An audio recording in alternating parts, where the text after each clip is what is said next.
Yeah, like our tagline says, she opens her arms to the poor and extends her hands to the needy. So that's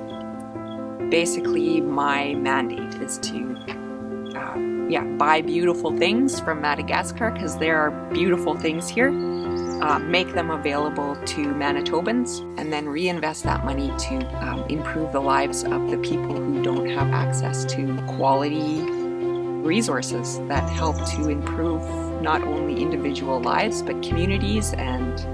hopefully the country. When you buy a basket or a blanket or an ornament or a bike, you are providing a job for hundreds of people in Madagascar, but also resources for underprivileged people in Madagascar also to improve their lives and move forward.